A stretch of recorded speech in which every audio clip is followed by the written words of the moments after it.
Coming up on We Talk News this week, MSOs in the U.S. are moving forward on a lawsuit challenging the federal illegality of cannabis. Plus, facing a deadline, the North Carolina Senate votes to keep hemp and CBD legal. Fox anchor Laura Ingraham causes a stir by blaming the normalization of cannabis on the mass shootings in America. And all cannabis business eyes and advocates are in New York City again, this time for the big CWCB Expo. Christopher Smith and Debra Borchardt with their report from that trade show on We Talk News, next with Alaina Pinto.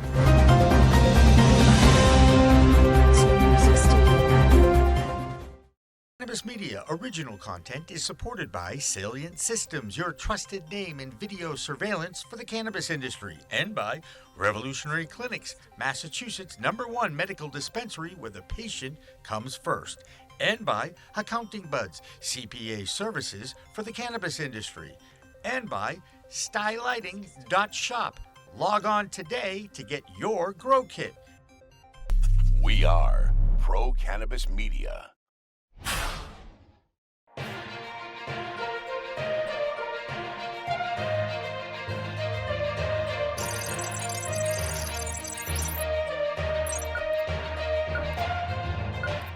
Hi, everyone. Welcome to Weed Talk News. I'm Alaina Pinto reporting for Pro Cannabis Media. Over the past decade, 19 states have legalized the adult use of cannabis. 38 states have medical programs and have decriminalized the plant. Now, multi-state operators like Curaleaf, TerrAscend, and others have hired a dream team of attorneys who are preparing to challenge the federal laws that forbid interstate commerce. They also will challenge the exemption that keeps cannabis businesses from deducting operating expenses, something every other industry in America can do. And with more on this, here is Phil Adams from Vote Pro Podcast with our DC report. Hi, this is Phil Adams from Vote Pro Podcast, here with the Weed Talk News DC report. A group of cannabis businesses have retained a top legal team to sue the federal government over policies that impede their legal operations. According to Ascend Wellness Holdings CEO Abner Curtin, the actions are an industry-wide effort potentially involving at least 6 major cannabis companies. One action would focus on ending the federal ban on interstate cannabis commerce and contesting the constitutionality of the Controlled Substances Act. Another would center around eliminating IRS Code 280E, which prevents cannabis businesses from claiming the same federal tax deductions that are allowed for other businesses. Curtin says the coalition has retained Boies Schiller Flexner LLP, a law firm known for its involvement in some high-profile litigation. Other potential participants include companies TerrAscend and Curaleaf and the American Trade Association of Cannabis and Hemp.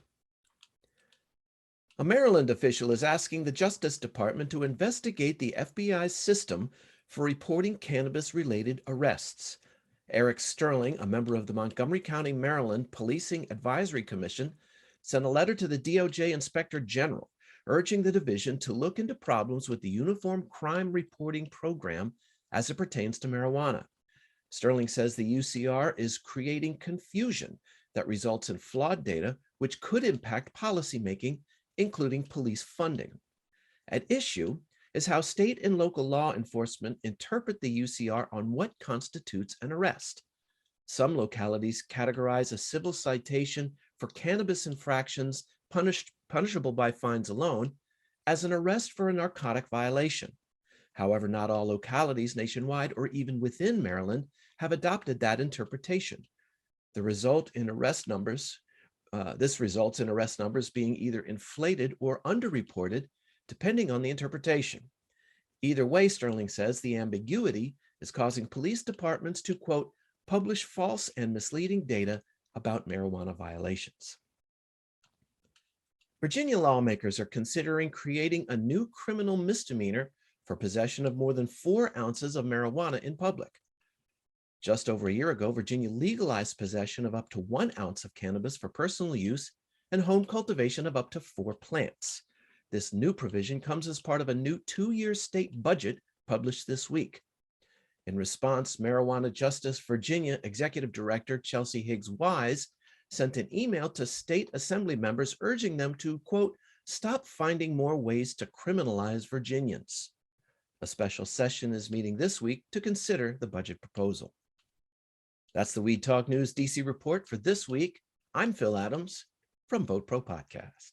What you might not know is that in 1969, the Supreme Court unanimously ruled that the 1937 Marijuana Tax Act was unconstitutional. A Harvard professor named Timothy Leary used a self-incrimination defense to win his case, and that stood for just about 2 years before President Nixon signed the Controlled Substances Act in May of 1971. That law listed cannabis as a Schedule I drug with supposedly no medical benefits. So that is why cannabis is still federally illegal. In New York, the Cannabis World Congress and Business Expo, or the CWCB, is a huge 3-day trade show event. Over 10,000 people are expected at the Javits Center in New York City. Mayor Eric Adams will be giving a speech on Friday, and the head of the New York Cannabis Regulatory Board, Tremaine Wright, will also speak. And that's where you will find our own Christopher Smith from the American Cannabis Report and Debra Borchardt of the Green Market Report. All right, Christopher Smith again, publisher of the American Cannabis Report, and what a find, what a catch. I've got Debra Borchardt. How about that? Fantastic. Tell me, Debra, what's happening in the cannabis market here in New York, especially, and what kinds of things are you seeing here at the CWCBE conference? Well, so this week actually was a shortened trading week on the New York Stock Exchange and all the exchanges because Monday was Memorial Holiday. So it was kind of a light week for business news in the cannabis industry. We did have some earnings. What I thought was kind of interesting with the earnings that we got this week is that the companies ended up having increased revenues from the fourth quarter to the first quarter. What we've seen almost this whole earnings season is companies having a great fourth quarter and then down on the first quarter. Sure. So I thought that was a really positive thing. Also this week, and now this was, I thought, a little odd, but the Allman Brothers band announced that they were coming out with their own branded cannabis strain. And I thought that was a little odd because almost everyone in the band is dead now. There's only really one founding member left. And they had a long history of, well, issues with hard drugs. And then they also had a lot of back and forth, like the band fell apart, regrouped. There was a lot of fighting, and they billed this cannabis as this celebration of life and wonderfulness. And I was like, really? The Allman Brothers Band? If you followed the Allman Brothers Band, you knew that they fought with each other for years.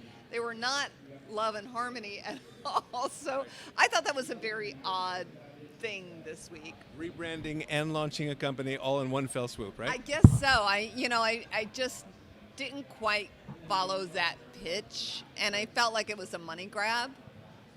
Celebrity brands have not done that well, very honestly, in sales. So, but I guess they figure, why not? Yeah, the Grateful Dead is doing okay. Willie Nelson probably doing okay, but I think that's almost it, isn't it?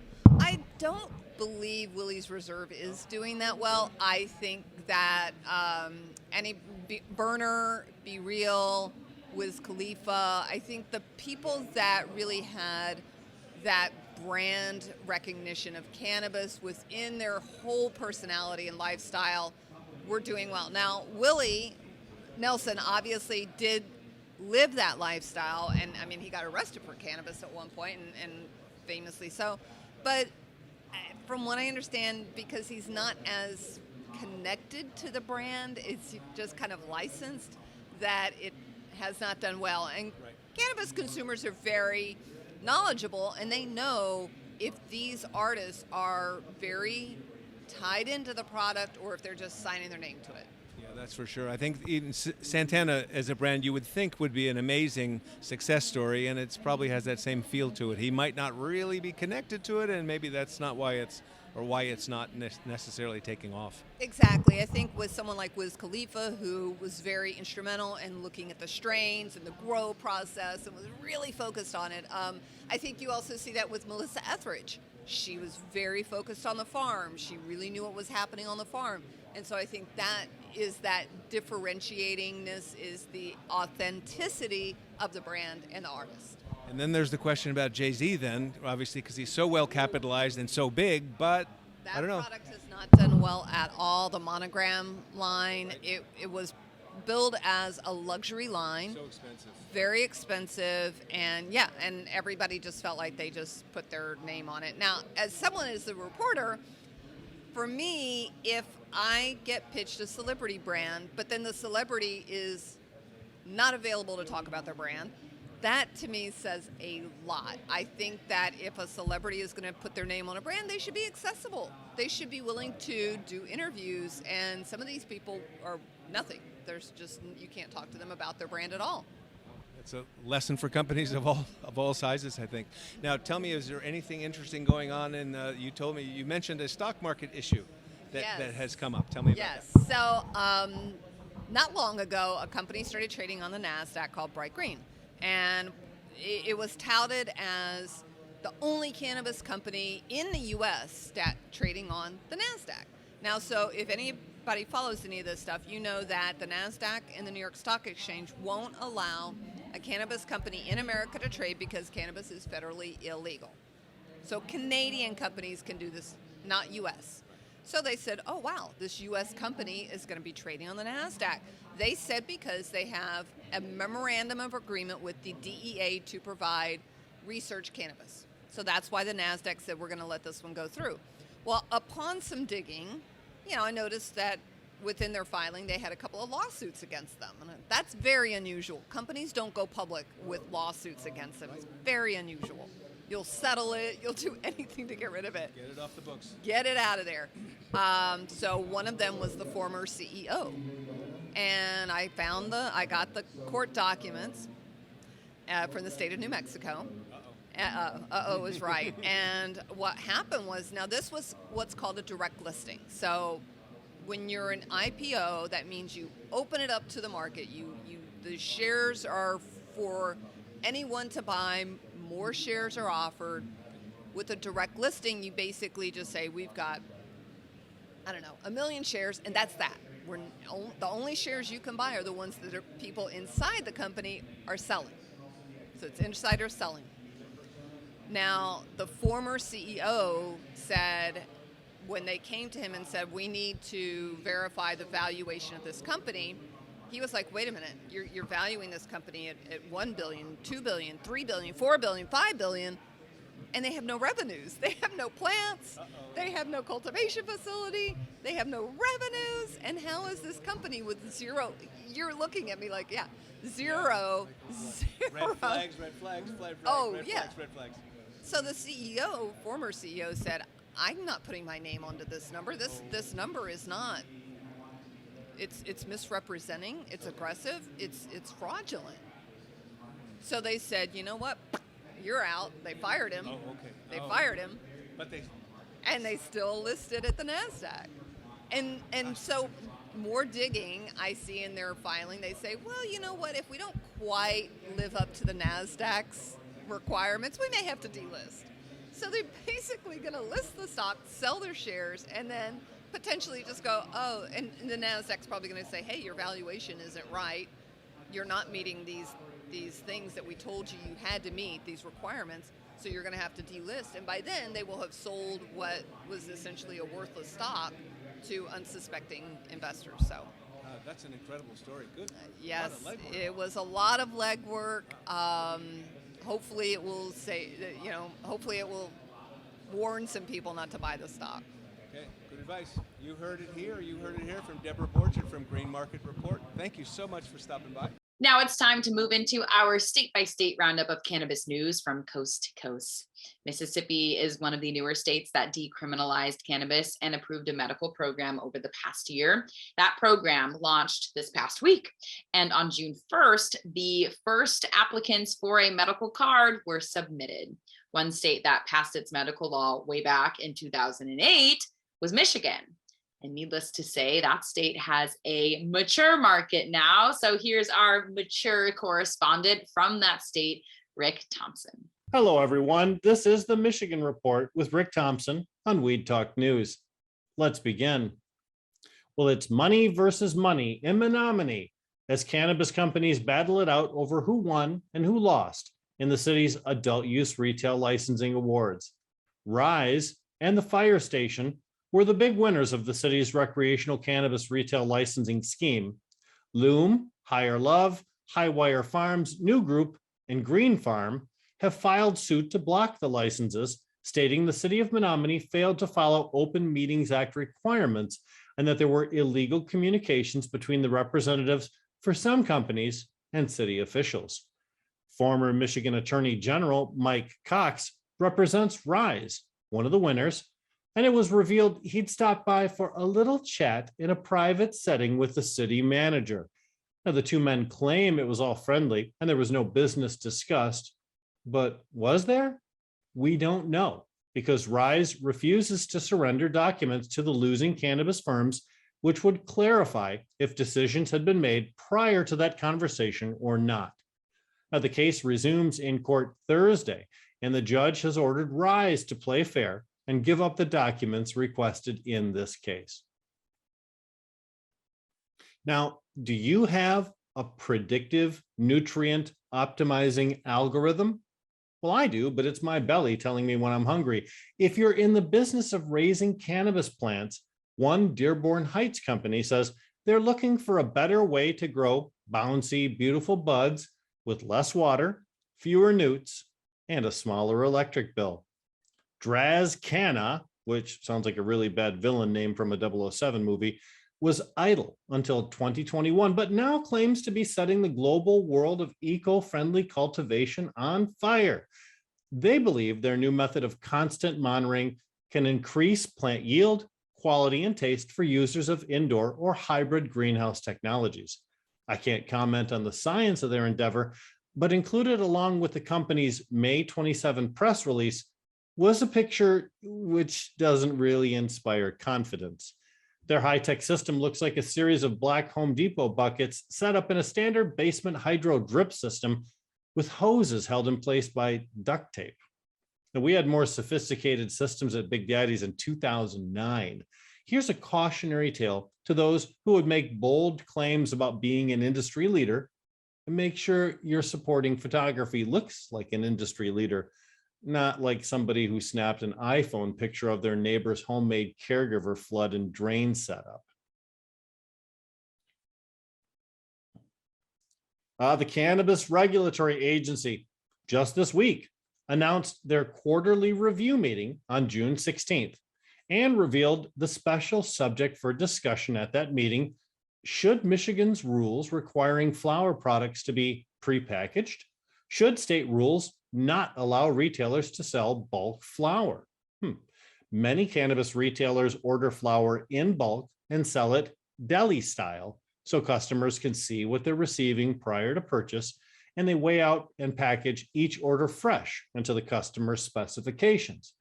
Many cannabis consumers in Michigan refuse to purchase cannabis in prepackaged containers, which means a decision to require prepackaging will drive some back into the unregulated marketplace. Prepackaging is an environmentally unfriendly requirement. It increases the cost of cannabis to the consumer and eliminates the personal choice Michigan's regulated marketplace has so generously offered to date. A survey of internet respondents via social media shows most customers disfavor eliminating bulk flower purchases. Previous sessions of this nature have been held on remediation labeling and conversion oil. The CRA will take comments either in written format or in direct testimony at the meeting itself. Well, the first social consumption lounge open to the public has launched in Kalkaska, a small community in the northern Lower Peninsula. The Kalkushka Lounge is located right next door to The Botanical Company, a cannabis retailer, and was created as a joint venture between BOCO and Real Leaf Solutions, which is a Kalkaska cannabis cultivator. The lounge allows indoor consumption of cannabis and food, both of which are available for delivery from local shops. The lounge is downtown and sits right on the main drag through town. I was invited to a special premiere for the lounge prior to its public opening on June 1st, and it is a fantastic place with a great design and wonderful people. Although the opening of Kalkushka is a win for the principals involved, it's a bigger win for the entire lounge industry, which is a brand new regulated license type in Michigan. In a year filled with firsts, this one really feels like a significant step forward. Congratulations, Kalkushka Lounge. And that's it for the Michigan Report with Rick Thompson on Weed Talk News. Fox News anchor Laura Ingraham is one of the loudest conservative voices on that network, and she stirred up quite a flurry of comments after she said that she thinks the recent rash of mass shootings in the US may be tied to the normalization of the legalization of cannabis in many states. Media Matters reports that Ingraham said in a segment called "The Unintended Consequences of Normalizing Pot" should be considered a contributing factor to the violence that has rocked our nation. She then cited a New York Times report that the shooter in Uvalde was a cannabis consumer, and that report was later retracted from online edition of the Times. Ingraham, though, who is no fan of the Times, believes it was pulled to protect the emerging multi-billion-dollar cannabis industry. So let's go down to Florida to check in with Heather Allman from the Cannabis Law Report. Thank you, Alaina. It's time for the weekly Florida Report from We Talk News. I'm Heather Allman from Cannabis Law Report. CanPay has officially expanded its reach to nearly all of Florida's cannabis consumers. On June 2nd, Florida fully adopted CanPay, the largest legitimate payment network for cannabis merchants and consumers. Now the platform is accepted at 95% of the state's medical cannabis treatment centers, and nearly all of Florida's medical cannabis patients can opt to use CanPay at the register. For those unfamiliar, CanPay is an easy-to-use app that allows consumers to pay at retailers with a simple debit from their checking account. CanPay CEO Dustin Ade said, quote, "We're thrilled to be able to offer all of Florida's cannabis consumers fast, free, and safer-than-cash transactions." Years of research have proven that cannabis has powerful anti-anxiety properties. In fact, a study conducted in 2018 by Washington State University and published in the Journal of Affective Disorders found that a single puff of cannabis that is high in CBD and low in THC was enough to reduce depression symptoms. 2 puffs made patients feel less anxious, and after 10 puffs, they were less stressed. But much less is known about the specific ratio of cannabinoids that works best to alleviate anxiety. So how much cannabis is required to help reduce anxiety?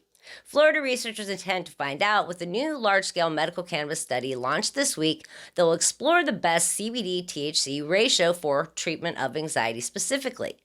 The study, led by Florida Gulf Coast University, Relief App, and Canna MD, aims to further clarify what ratio works best. Researchers will track 1,000 patients who will report their experiences while using medical cannabis. These users agreed to take part in the research, and over a course of 45 days will report before and after using cannabis products by answering daily anxiety-related questions using their smartphones. This will track details about cannabis use, side effects, and associated outcomes related to symptom relief. The study is not, however, asking participants to change how much cannabis they use. Lead researcher Nathan Pipitone says the study is preliminary groundwork that will open the door to allow more rigorous research. In other news, Curate, a cannabis IT and security services provider, announced on Monday it was expanding into the Florida cannabis market with the acquisition of the Coral Springs-based cannabis IT services firm Real Cloud Pros. According to CEO Eric Schlissel, Curate services will help the state's MSOs maintain compliance, stabilize costs, and continue growth, but can also help smaller operators use technology and IT best practices to survive and compete. Since 2016, Curate has grown tremendously through strategic acquisition moves and partnerships with leading cannabis tech innovators in both software and hardware. Over the coming weeks, Curate will be working to smoothly transition RCP's clients to their system, and as a combined team, they will have the scale and expertise to serve the needs of the entire Florida cannabis market. Curate will also be taking the place of Real Cloud Pros as an exhibitor at the 6th Annual Cannabis Law, Accounting, and Business event in Miami on June 3rd and 4th. That's a wrap for the We Talk News Florida Report. I'm Heather Allman from Cannabis Law Report. One thing that has been pretty consistent during this normalization of cannabis consumption in our country is as soon as voters give the thumbs up to adult use, gifting cannabis becomes commonplace. Connecticut Governor Ned Lamont is trying to stop that trend in his state by signing into a law a fine of $1,000 if you are caught gifting cannabis. Now, you can still give cannabis as a gift free of charge, but don't charge $75 for a t-shirt and throw in 1/8 of an ounce as a bonus. When legal states open their first legal adult use stores, this gifting practice usually stops. And we head up to Vermont now for the Green Mountain States Report with RN Jessie Lynn Dolan of Nurse Grown Organics. I'm Jessie Lynn Dolan from Nurse Grown Organics and Vermont Cannabis Nurses, and this is the Weed Talk News Vermont Report. The Vermont Cannabis Control Board approved 7 more outdoor cultivation licenses, voted on a summer meeting schedule, and discussed fire safety with Vermont Division of Fire Safety Regional Manager Landon Wheeler. The board has received 226 license applications. 62 are incomplete, largely due to minor errors. One social equity applicant was denied because while the applicant was convicted many years ago for a cannabis offense, they were not incarcerated as a result of the conviction. Bold decision by the board. Burlington's Burn Gallery is holding a summer bong sale throughout the month of June, so check it out. That's the Vermont Report for Weed Talk News. I'm Vermont's cannabis nurse, Jessie Lynn Dolan. Here in the Bay State of Massachusetts, you will find one of the nation's largest multi-state operators, Curaleaf. That company and 5 other MSOs are pooling their legal evidence to take on the federal cannabis laws. And in the meantime, the state has passed $3 billion in sales. Ron Marshalsea has our Massachusetts Cannabis Report. I'm Ron Marshalsea for Weed Talk News. This is the Massachusetts Cannabis Report. CannaProvision's growing facility in Sheffield has a room dedicated to growing 5 different strains of cloned cannabis plants. Cultivation Director Greg Chemdog Shanofsky oversees the cloning process and says it only takes a few weeks for these plants to grow. And for the first time, about 500 of these clones will be available at CannaProvision's store in Lee the first weekend in June. Shanofsky will be there to help people get started growing at home, and he says if you can grow good vegetables, you can grow just fine flower. Local cannabis testing laboratory MCR Labs has released a new testing suite designed to diagnose microbial issues in plants. With this new service, cultivators can prevent future outbreaks by being able to monitor their grow environment closely for any potential contamination sources, avoiding a full-on outbreak altogether. Jonathan Wenny, MCR's Director of Business Development, was quoted as saying, "It's really a game changer for growers, as microbial outbreaks are not an if, but a when issue. The biggest value for them is identifying the specific species behind the outbreak. Once you know what species you're working with, you can develop a targeted remediation plan that's going to be much more effective than a generic remediative method." These tools are meant to provide cultivators with actionable data on their grow to aid in the production of happy, healthy plants. And finally, Tilt Holdings LLC announced their dispensary Commonwealth Alternative Care will be expanding its home delivery of medical and adult use cannabis starting June 1st. The dispensary to door service started being primarily offered on the South Shore, but is now offered in South Boston, Cambridge, and Quincy, plus the surrounding areas. To serve this greater area, CAC expanded its relationship with Braxton Pistols, a locally woman-owned and veteran-managed social equity cannabis delivery operator. That's this week's Massachusetts Cannabis Report. For Weed Talk News, I'm Ron Marshalsea. Just in case you are keeping score at home, there are now 19 legal adult use states in the United States, and one of the newer ones is New Jersey. And many of the 18 medical dispensaries that are operating there got the first crack at the new adult use market. Well, it looks like Verano will be upping that total to 19. Jill Goldsberry has our New Jersey report. This week, Jersey City officials have expressed concerns about cannabis distributors in Jersey City. The Jersey City Planning Board approved the application of Cannabis Place 420 Corp. to operate, which will operate an adult use cannabis dispensary at 1544 Kennedy Boulevard, which happens to be in close proximity to 3 public schools. And despite the concerns of parents and school officials, school trustee Lorenzo Richardson said a dispensary this close to schools is a recipe for disaster. However, Under city regulations, a cannabis facility cannot be within 200 feet of a school or playground. Cannabis Place actually happens to be more than 200 feet away. So we'll see how this plays out, because the Board of Education Vice President Gina Bertabello urged the planning board to wait to approve. In other news, Massachusetts-based Uma Flowers is making the move to New Jersey. The dispensary has just been approved to open in our Garden State, and they've been awarded a recreational license. And this will be, as I said, located in Morristown, New Jersey. It'll be Morristown's very first dispensary. It'll be located at 102 Ridgedale Avenue. And Uma Flowers, if you do know them from Massachusetts, they're located in Pepperell, and they opened recently in December, founded by two sister-in-laws with a background in the health sector for the past 5 years. So welcome to New Jersey, Uma Flowers. We look forward to visiting you in the near future. I am Jill, and that's the New Jersey Cannabis Report for We Talk News. The first legal state in the nation, Washington State, has always been at the forefront of the cannabis industry, and that might be happening again. Josh Kincaid of the Talking Hedge tells us there is now a manufacturing company out there that has created a pre-roll tube from recycled material. Here's his report this week. I'm Josh Kincaid from the Talking Hedge with the Washington State Cannabis Report for We Talk News. The cannabis industry is dealing with a lot of packaging waste, but a Washington cannabis company is manufacturing pre-rolled doob tubes from recycled material made locally for less than it costs to make overseas. Individual pre-roll joints come in plastic doob tubes that actually aren't recyclable.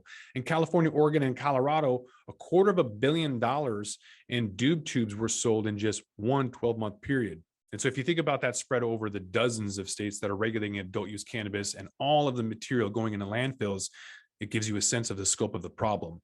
To break it down, there are some limiting options available to the biodegradable plastics that are really not priced to be on the market and are outliners. The majority of doob tubes that are made are non-recyclable plastic because it's cheaper.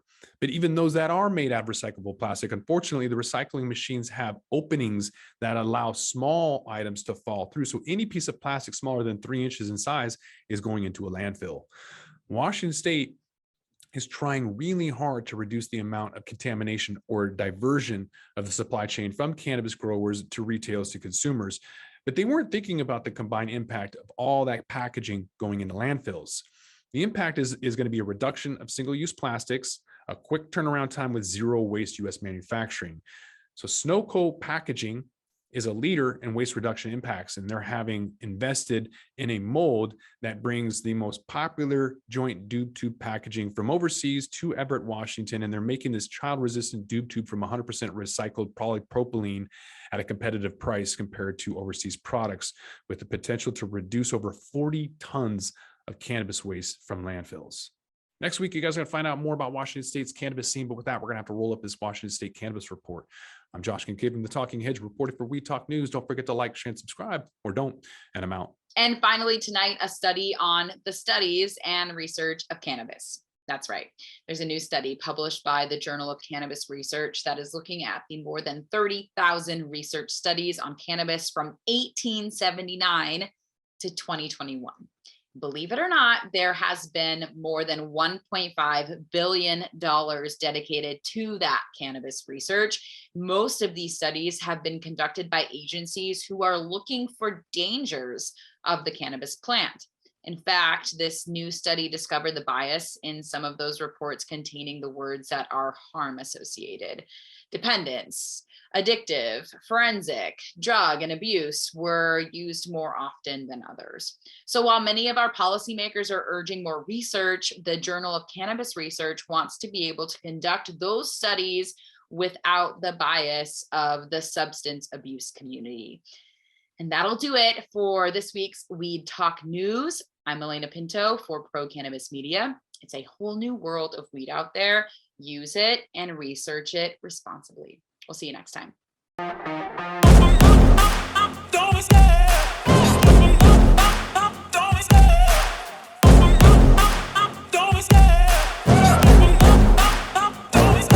I love the chase and the hunt, and I set the pace when I'm running. I always take what I want and I always give it 100. Don't need a bank, no I'm funded. Play the game like it's nothing. I'm always thankful for something. Don't take for granted, stay humble. Now wake up!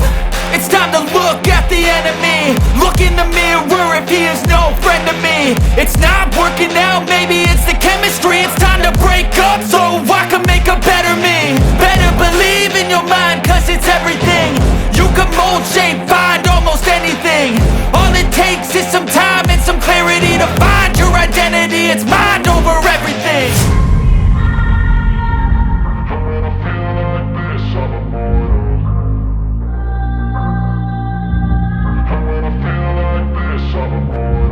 And when I feel like this, I'm immortal. When I feel like this, I'm immortal. When I feel like this, I'm immortal. When I feel like this, I'm immortal. Don't be scared. Just step up. Don't be scared.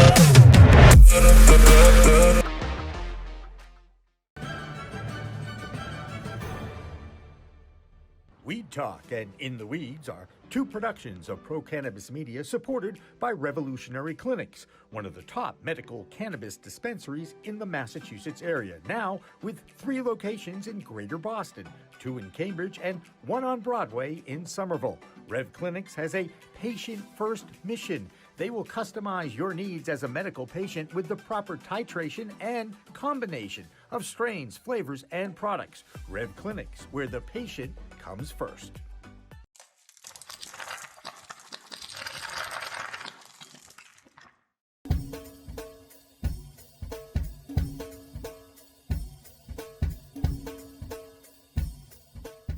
Difference is building a solution for that individual, not just a custom, here's a box, here's a video, here's how you make your VMS. We custom design and custom build every situation for exactly what the customer needs. And we keep the costs low. We have multiple tiers, as far as what you're looking at on the cost side of things. If you want a one-time, where you just pay one initial cost, we have that. If you want to maintain your system and have the highest protection and highest capabilities and highest upgrades at all times, we have different plans for you. But we scale it so it's scalable and affordable 100%.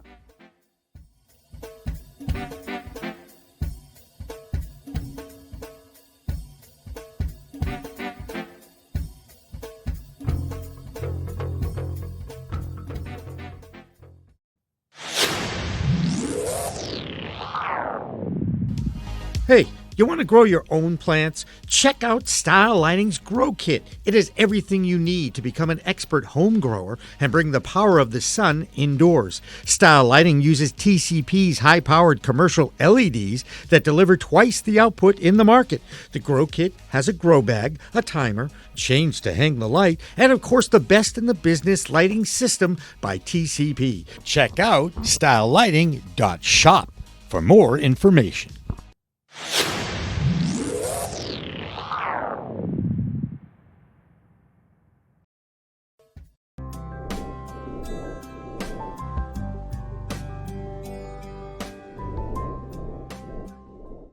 Pro Cannabis Media programming is available live and on demand on our Facebook page at Pro Canna Media, on Instagram at Pro Cannabis Media, on LinkedIn also at Pro Cannabis Media, on YouTube and YouTube Live on Pro Cannabis Media, Twitter at Pro Canna Media, and on twitch.tv/Pro Cannabis Media. So like, share, and subscribe to all of our content, newsletters, and shows live or on demand. We are Pro Cannabis Media.